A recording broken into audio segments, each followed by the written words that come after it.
Welcome to podcast where we dive deep into the stories and insights of trailblazers shaping their industries.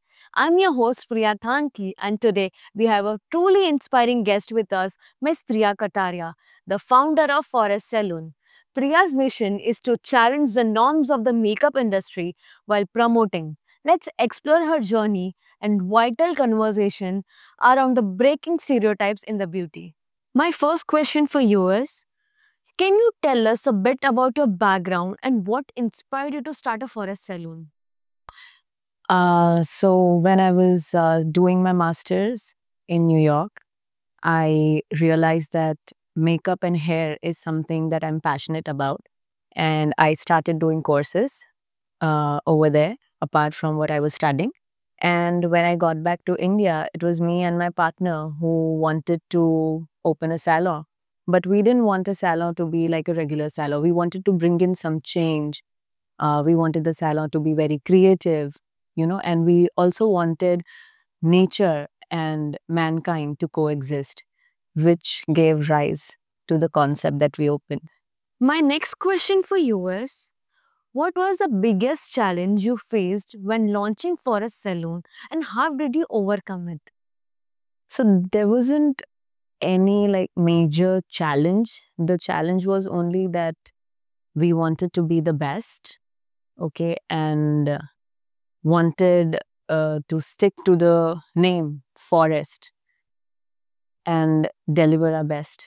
That's it. Thank you for your answer, ma'am. So, my next question for you is, can you share your thoughts on the impact of social media on beauty standards today? I think that whenever we watch celebrities, endorsing any product, let's say that they are endorsing an oil which would grow our hair. So the mass usually gets influenced easily and they feel that, oh, they have lost hair. So just because a celebrity is promoting the hair oil, the hair will grow back faster and longer. But even science says that once you lose your hair, it's not going to come back. So I would say that social media is playing a very big role in influencing the mass, and it has a very big impact on them.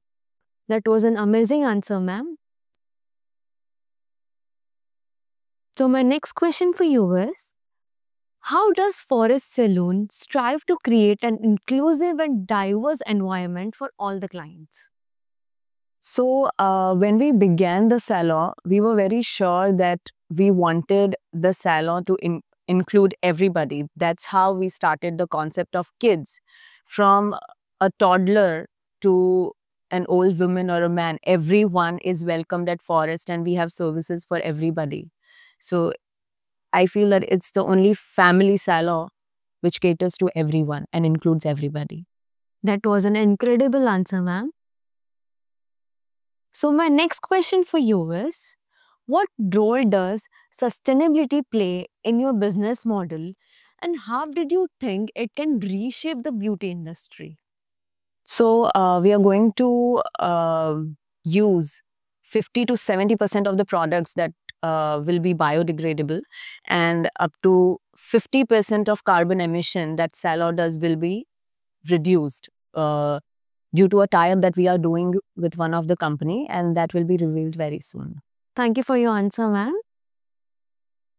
So, my next question for you is, how do you think the definition of beauty is evolving and what trends are you excited about?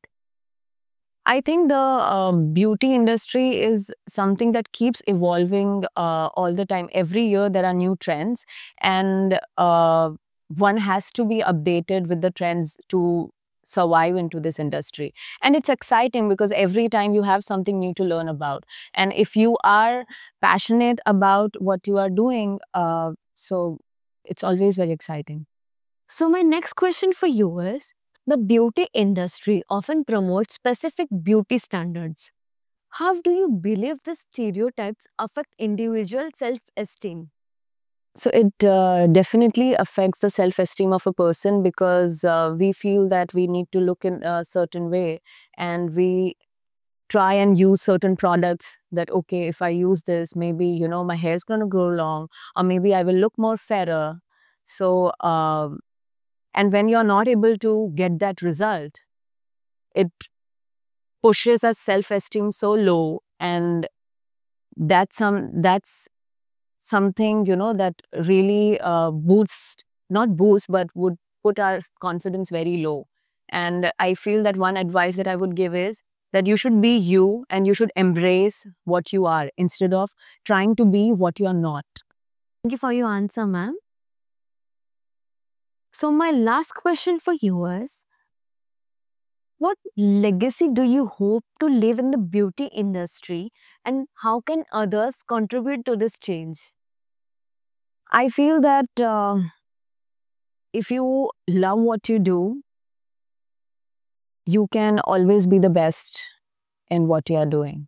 Miss Priya, thank you for sharing your insights and passion for a more inclusive and sustainable beauty industry. Your dedication to a breaking stereotype and promoting self-acceptance is truly inspiring. For our listeners, remember that beauty is not one size fits all. Let embrace your beauty and uniqueness and support those who challenge norms. Until then, next time, keep shining in your own beautiful way.